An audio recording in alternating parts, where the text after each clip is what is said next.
చెప్పండి తాత, ఏం కావాలి? నూనె ప్యాకెట్ ఉందా? ఉంది. కందిపప్పు ఉందరా ముద్దపప్పు? అవి రెండు ఇచ్చేయండి. పక్కన సుధాకర్ కొట్టుకు వెళ్ళండి, అక్కడ బాగుంటాయి. నాకు అర్థం కాలేదు సార్. స్ట్రైట్ వెళ్ళి లెఫ్ట్ తీసుకో, అక్కడే షాపు. Something is that. చెప్పండి అంకుల్.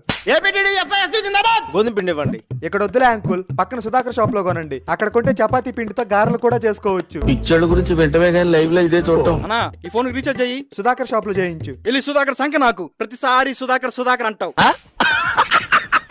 ఒక స్ప్రైట్ ఇవ్వు. సుధాకర్ షాప్ లో కొనుక్కోండి. ఏంది భయ్యా, ఎప్పుడొచ్చి ఏది అడిగినా సుధాకర్ షాప్ లో కొనమంటావు? అక్కడ కొంటే నీకెట్లా లాభం వస్తుంది? చెప్పు సుధాకర్ అన్న, బీడీ కావాలా సుట్ట కావాలా? రే సాయి, మేము కొత్తగా షాప్ పెట్టాం. నీ దగ్గరికి వచ్చే కస్టమర్స్ అందరినీ మా దగ్గర పంపిస్తే నీకు నెలకి 10,000 ఇస్తా. ఇట్లయితే నీకే లాస్ అన్నా. నీకు స్ప్రైట్ అమ్మితే నువ్వు 20 రూపాయలు ఇస్తావు. అదే సుధాకర్ షాప్ కు పంపిస్తే ఆయన నెలకి నాకు 10,000 ఇస్తాడు. ఎలాగిచ్చాం?